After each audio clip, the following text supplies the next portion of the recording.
जय माँ काली बच्चों, बहुत ध्यान से इस प्यारे से क्वेश्चन को देखेंगे।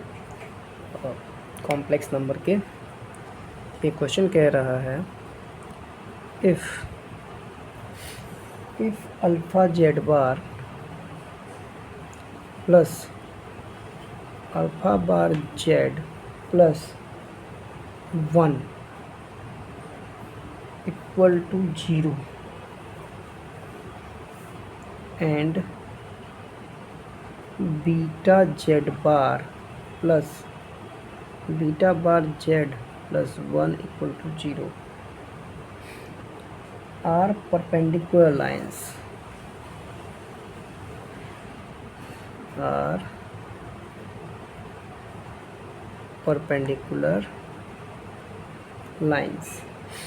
then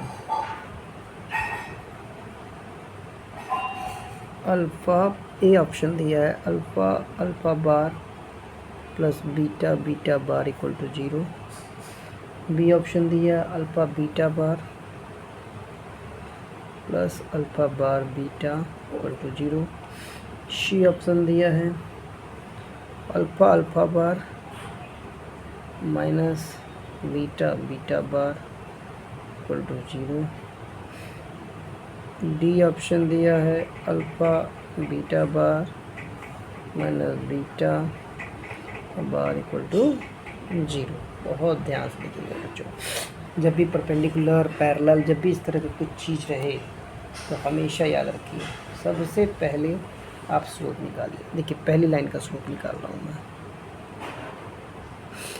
slope of first line मान लीजिए उसका m1 है। स्लोप निकालने का तरीका आपको पता है बच्चों, इसका फॉर्मूला होता है minus i alpha plus alpha plus alpha bar upon alpha minus alpha bar. ठीक, और इसी तरह दूसरी लाइन का निकालेंगे m2, ये हो जाएगा minus i beta plus beta बार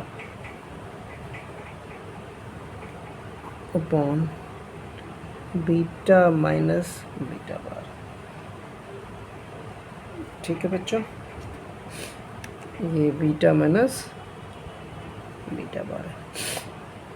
अब हम लोग जानते हैं कि m1 m2 की वैल्यू क्या होती है, -1 होती है।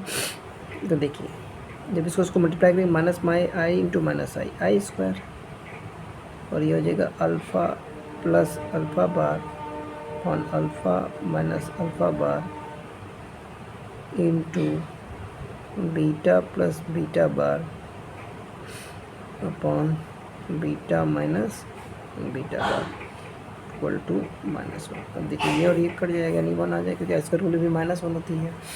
अब ध्यान से इसको उधर भेज के alpha plus alpha bar upon bar equal to ये उधर जाएगा पलट जाएगा beta minus beta bar upon beta plus beta bar. Cross multiplication alpha का दोनों से पहले alpha beta plus alpha beta bar plus alpha bar beta plus alpha bar beta बार।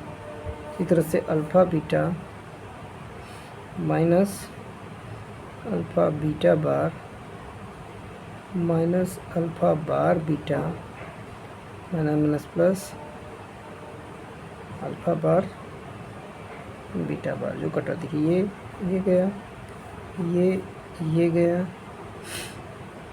अब अल्फ़ा बीटा बार इधर आएगा तो alpha beta bar 2 alpha beta bar 2 times alpha beta bar plus 2 times alpha bar beta equal to 0।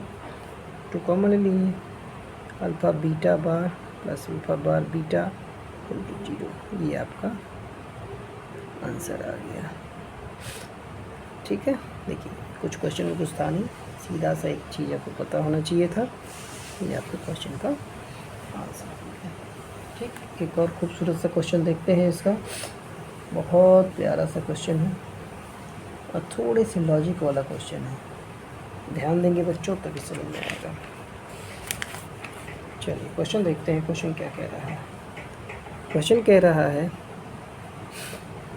If z minus 25 iota,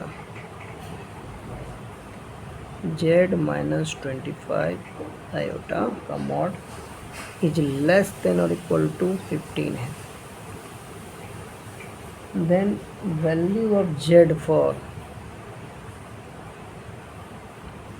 value of z for minimum and maximum argument.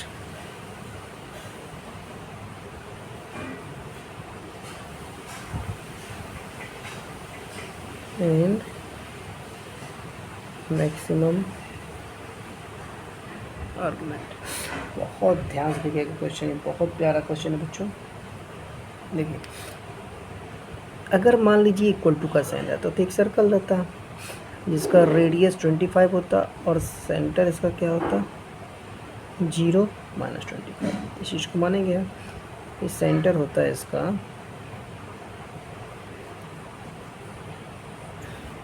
ये होता है 0 और minus होता 25, 0 25। अब देखिएगा ध्यान से, इक्वल टू अगर रहता, लेस देन इक्वल टू का मतलब क्या हो गया, इक्वल टू मतलब ये इस जेड की डिस्टेंस, इस पॉइंट की डिस्टेंस हर जगह से, इस पॉइंट की डिस्टेंस हर जगह से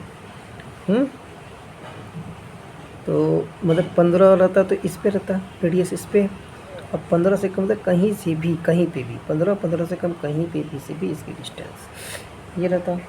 अब ध्यान से देखिएगा, अब कह रहा है कि इसका मिनिमम और मैक्सिमम आर्गुमेंट निकालना है। मान लीजिए मैंने ये एक लाइन ड्रॉ की जो टेंजेंट, ठीक, इस तरह से ऐसे करके लाइन जाती जाएगी इस तरह से, इस तरह से जाती जाएगी।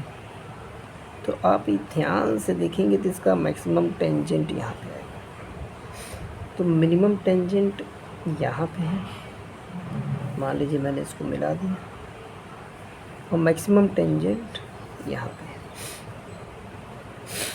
है। मैक्सिमम आर्गुमेंट मतलब कि अब इसके सर्कल के अंदर में होना चाहिए, इसके अंदर में होना चाहिए। अब ध्यान से देखिएगा, अब हम लोग ये जानते हैं, बचपन से पढ़ते हुए आ रहे हैं कि ये जो हमारा होता है ये 90 डिग्री होता है। ये हमारा कितना डिग्री होता है बच्चों, 90 डिग्री होता है। अब अगर ये थीटा है, ये 90, तो ये भी थीटा होता है, क्योंकि ये 90 डिग्री है तो ये थीटा होता है। इसी तरह से ये अगर थीटा है और ये थीटा है तो ये भी थीटा रहेगा, तो जान ही रहे हैं आप, क्योंकि टेंजेंट सेंटर पे इक्वल एंगल बनाते हैं। अब ध्यान से देखिएगा, तो अगर हम इस स्लोप की बात करते हैं, ये आर्गुमेंट की बात करते हैं, ये क्या हो जाएगा, सीधे सीधे पाई माइनस थीटा कह सकते हैं, ये थीटा। आई होप सबको क्लियर हो रहा होगा। तो जब हम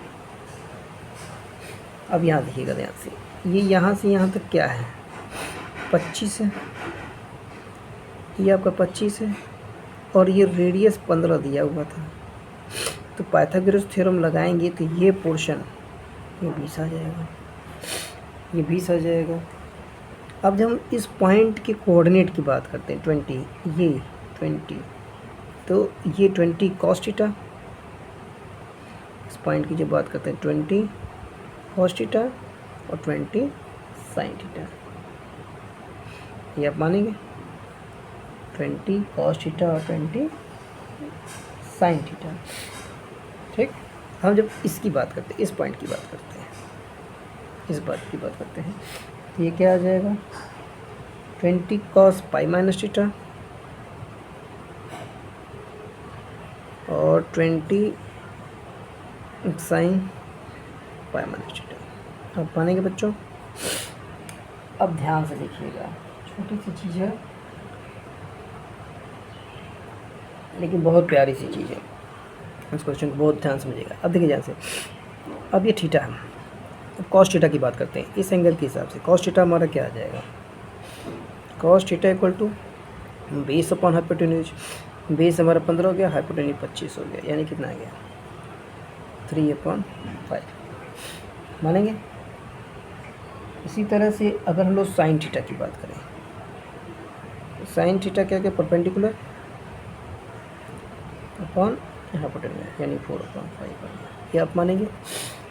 अब यहाँ से इसका मिनिमम आर्गुमेंट और मैक्सिमम आर्गुमेंट देखिए कैसे निकलेगा। इसका जो पॉइंट निकालेंगे तो देखिए 20 यही निकाला 20 कॉस थीटा बोले तो 3/5 20 इंटू 3/5 कॉमा 20 इंटू 4/5 काटे 12 और 16 यानी मिनिमम आर्गुमेंट जो हो गया क्या आ गया 12 और प्लस 16 आई। अब मैक्सिमम आर्गुमेंट के निकालिए। देखिए 20 कॉस इसको यहाँ पकड़ते हैं 20 कॉस पाई माइनस थीटा या माइनस 20 कॉस थीटा और 20 साइन थीटा यानी -12 प्लस 69 ये मैक्सिमम वाला हो गया। आई होप से क्वेश्चन बहुत खूबसूरत था बच्चों, बहुत ध्यान से इस क्वेश्चन को लगाइएगा। Thank you.